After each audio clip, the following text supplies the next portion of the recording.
What would you do if a stranger dragged you from a burning car and then vanished before you could even say thank you? That's exactly what happened to billionaire Tyler Whitaker on a storm-drenched night in Portland.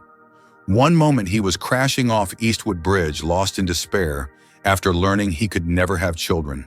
The next he was pulled from the wreckage by a woman he'd never met, a woman with fire in her eyes, rain in her hair, and a secret of her own tucked beneath her coat. Who was she? Why did she disappear? And why, when Tyler finally found her again, did the truth about her unborn twins nearly bring his world crashing down a second time? This isn't just a story about survival. It's a story about legacy, love, and the impossible choice between walking away and standing up for something bigger than yourself. Stay with us, because what starts with a fiery crash ends in a moment that will leave you breathless. But be warned, the path from stranger to family is anything but smooth, and not everyone wants to see them make it. Rain pummeled Portland, turning the Willamette River into a sheet of hammered glass and drowning out the city's usual hum. High above the slick streets, Tyler Whitaker, 43 Titan of Whitaker Holdings, stared at the fertility report crumpled in his fist. Infertile. One word had stolen every carefully laid plan for an heir, every lesson his iron-fisted father drilled into him about legacy. Tyler's breath fogged the Bentley's windshield as he sped out of downtown. Neon signs warped into watery ghosts. The wipers could barely keep pace, but he pressed the accelerator harder, desperate to outrun the echo of his father's voice. Build something that outlives you. How could he if his bloodline ended with him? Ahead, the steel arches of the Eastwood Bridge loomed. A sudden gust shoved the car sideways. Tires skidded across standing water. Tyler corrected once, then the rear end fishtailed. Before he could blink, the Bentley slammed into the barrier. Metal shrieked, airbags burst, darkness swallowed him. 4 blocks away, Serena Davis guided her dented Honda through Eastwood District. She'd spent the day at Eastwood High mentoring teens who thought gangs were their only family. Now exhausted and secretly 8 months pregnant with twins, all she wanted was tea and quiet. But when she reached the bridge, fire licked blue across the night. A luxury car lay on its side, gas hissing from a split tank. Instinct overrode fear. Serena yanked the wheel, the Honda skittering until its back tires dangled inches above the river. She leapt out, shoes sliding on oily pavement, and sprinted toward the wreck. Flames crackled. Heat curled her hair against her cheeks. Through shattered glass, she saw a man unconscious, blood threading down his temple. Serena tried the door, jammed. She braced herself, grabbed a twisted shard of bumper, still glowing hot, and used it as a lever. Sparks flew. The door screeched open. Smoke choked her lungs. "Hey, stay with me." She slashed the seatbelt with the metal shard, her palms blistering. Dragging the stranger free, she staggered backward just as the Bentley groaned. For one terrible second, the wreck shifted toward them. Serena lost her footing, and both tumbled onto the slick asphalt. Behind them, the car exploded in angry bloom of orange that rattled the bridge. The blast wave hurled Serena forward. She shielded the man's head with her arms, feeling the impact rattle her ribs. In the red-gold glare, she caught a glimpse of ocean-blue eyes fluttering open, glazed with confusion and fear. Sirens wailed in the distance. Serena's heartbeat thundered. She had to keep him conscious until help arrived, but pain flared in her abdomen, sharp, insistent. "Not now, babies. Please, not now." She pressed a trembling hand to her stomach, fought for calm, and locked eyes with the injured stranger. "You're safe," she whispered, not sure if it was for him or for herself. The tunnel to Portland Mercy Hospital was blocked by floodwater, forcing paramedics to reroute. In the cramped ambulance, Serena kept pressure on the gash above the man's ear while a medic checked her vitals. "You're bleeding," he warned.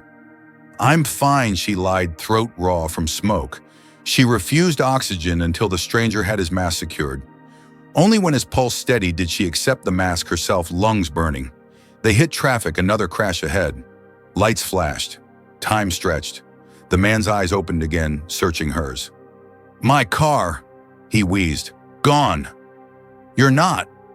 He managed a faint, disbelieving nod before slipping back under. When the ambulance finally swung into Mercy's Bay, Serena collapsed against the doors, adrenaline spent. Paramedics whisked the stranger inside, shouting vitals. A nurse touched Serena's shoulder. "Ma'am, we need your name." But Serena backed away. If the media sniffed out an unmarried pregnant teacher involved in a mystery crash, her students and the community center's funding could crumble overnight. She handed over the stranger's wallet she'd salvaged, just initials TW, then slipped into the storm unnoticed. Tyler surfaced hours later to antiseptic light and murmuring staff. Pain pulsed in his skull. Smoke and gasoline haunted his nostrils. Images flashed flames, a woman's resolute brown eyes, gentle hands dragging him from hell. Who saved me?" he croaked. Nurses exchanged glances. "We're not sure, Mr. Whitaker." She left before anyone caught her name. Tyler gripped the sheets. He never owed anyone. Now his very life was a debt. He summoned Jordan Myers, his razor-sharp executive assistant, with a knack for making problems vanish. "Find her," he ordered, voice still gravel. "I need to see her. I have to." Jordan raised an eyebrow. Tyler rarely spoke with such urgency, but nodded. "I'll start with traffic footage." Left alone, Tyler stared at the rain streaking the window. Night's chaos replayed the blast, her silhouette against fire, the touch of her singed fingers. For the first time in his impeccably ordered existence, the man who possessed everything found himself wanting something he could neither buy nor command. Miles away, Serena sat on her thrift store couch, knees folded, watching rain blur the city lights. Her belly tingled with the twins' subtle kicks. She whispered into the hush, "I did the right thing, Mom." Yet the stranger's haunted gaze lingered, as if an invisible thread now pulled their lives together. Outside, thunder rumbled again, and neither of them knew this storm was only the first of many. "I'm so sorry to pause here, our tale is just heating up, and I promise next part will plunge even deeper into the turmoil between Tyler and Serena. Before we continue, tell me, if you witnessed a fiery crash, would you risk everything, perhaps even your unborn children, to save a stranger? Do you believe one spontaneous act can rewrite an entire legacy? Where in the world are you watching from today? If this story grips you so far, please tap the heart and drop a like to let us know you won't want to miss what's coming next. The Eastwood Diner sat wedged between a pawn shop and a boarded-up movie theater, its flickering neon sign stuttering like a nervous pulse. Serena chose it because no billionaire in a $1,000 suit would ever step inside yet. There Tyler Whitaker stood, rain-dark hair, still damp, scanning the room as though he'd lost something priceless.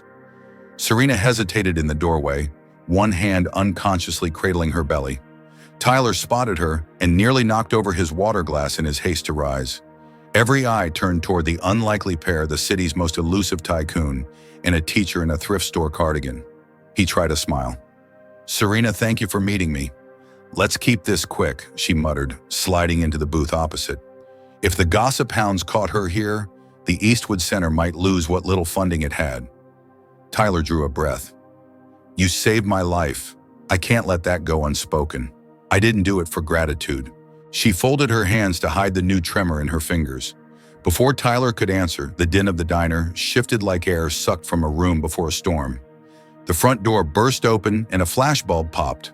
A freelance paparazzo had trailed Tyler from Mercy Hospital. Outside, more lenses pressed to the foggy windows. Serena's pulse spiked. "How did they even?" Tyler started. A woman's voice answered, "Because you never could keep your halo on straight, big brother." Madison Whitaker strode in heels, snapping on linoleum. Her designer coat glimmered with raindrops. In her gloved hand, she carried a white envelope. She dropped it on the table with a soft thwop. "Madison not here?" Tyler growled. Serena eyed the envelope. Whitaker Family Trust was stamped in gold. "What is that, $1 million severance package?" Madison said smoothly, sliding into the booth beside Serena, so the whole diner could hear. "Enough to quit teaching, raise your children somewhere pleasant, and forget you ever pulled a stranger from a fire. Cash the check, walk away, and no one digs into your past." Serena felt heat rise in her cheeks. "My past isn't for sale." "Oh, sweetheart," Madison purred. "You grew up in Willow Creek housing. Everyone's past is for sale." Tyler slammed his palm on the formica. "Madison, leave. Gladly." But first she produced her phone. On the screen, security cam footage played Serena dragging Tyler from the burning Bentley, then staggering, a hand pressed to her swollen abdomen. Madison pressed send, and the clip leapt into cyberspace. Now the whole city will be asking why a pregnant schoolteacher was out after midnight and how long it took you to monetize her heroism. Serena's chair scraped back. You had no right. A new figure blocked the doorway. Serena's heart stuttered.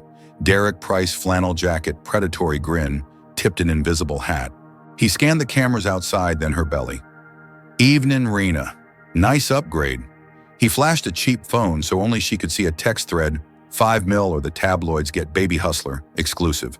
Tyler rose, fury tightening his jaw. Who is this biology? Derek said. Fatherhood's complicated. The cameras outside clicked faster, hyenas, scenting blood. Serena bolted out the side exit, fighting nausea. Rain spilled off the awning.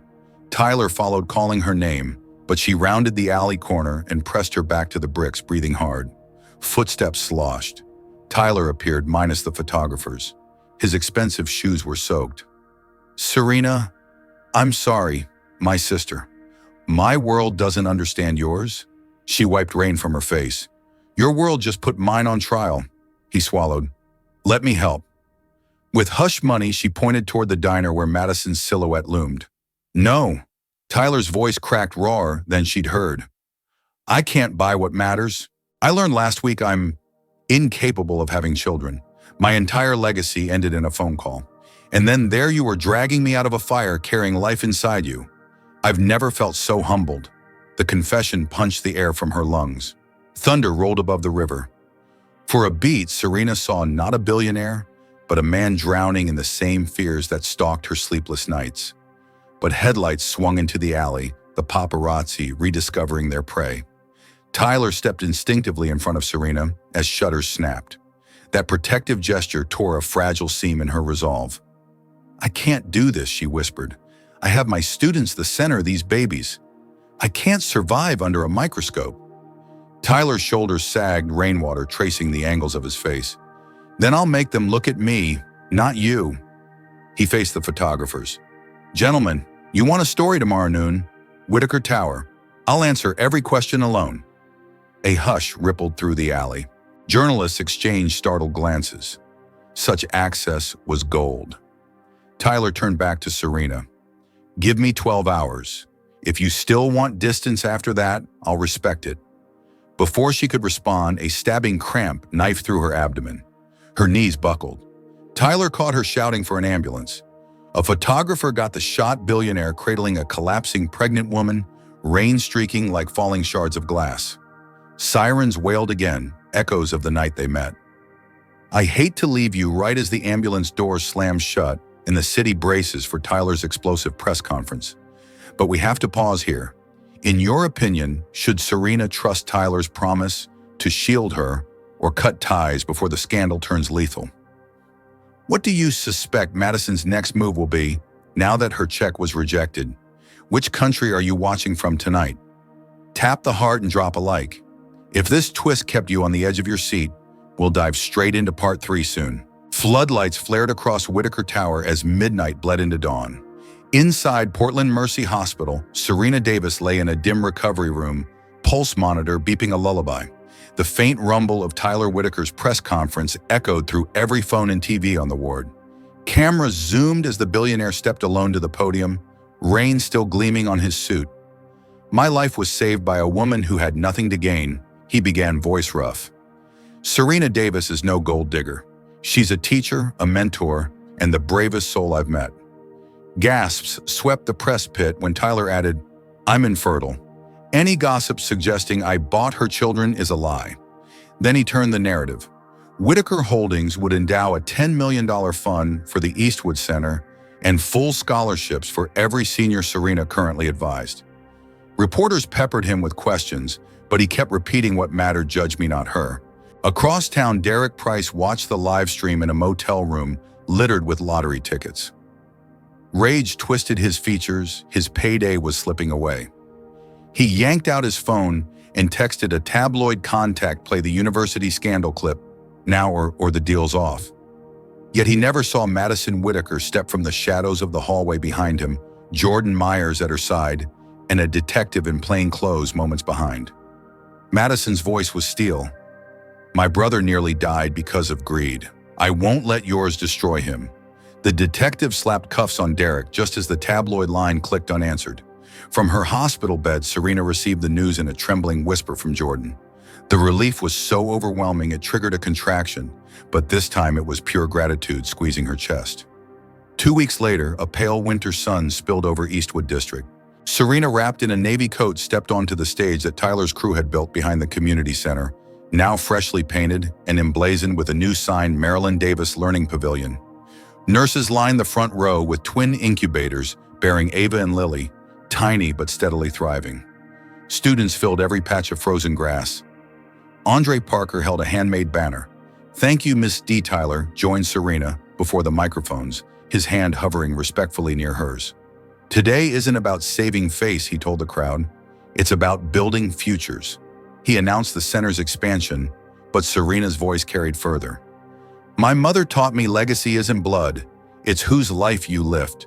Tyler reminded me that even broken dreams can build ladders for others. Tears glazed her eyes as she glanced at the twins still fighting, but alive. An aide approached with legal papers. Serena felt her knees wobble, final custody dismissal. Derek's record debts and fresh charge for attempted extortion had annihilated his claim. The judge's signature glinted like dawn. Serena exhaled, shoulders unclenching for the first time in months. Tyler cleared his throat and faced the audience again. One more thing. He reached into his coat and produced not a diamond, but a slender silver band engraved with rising phoenix feathers. "Serena Davis, will you marry me and let me be the father Ava and Lily already know in their hearts?" A hush fell. Even the January wind seemed to wait. Serena gazed at Ava's monitor, then into Tyler's ocean blue eyes she had seen waver between life and death on a burning bridge, and whispered, "Yes, on the condition that Eastwood stays our home." Cheers exploded. Madison wept openly near Mrs. Nora Higgins, who squeezed her hand in a grandmotherly truce. Students chanted Serena's name until her laughter joined the winter sky. Spring brought cherry blossoms and a humble wedding in the pavilion garden. Serena walked the aisle to the gentle rustle of paper cranes, each folded by an Eastwood student, with Ava in Tyler's arms and Lily in Madison's. Jordan Myers officiated, her usual boardroom crispness softened by tears. When the vows traded fear for faith, every guest felt the city's fault lines knit a little tighter. The reception spilled into evening. Tyler spilled punch on his vest, attempting to rock Ava to sleep. Serena teased that he was still hopeless outside a boardroom.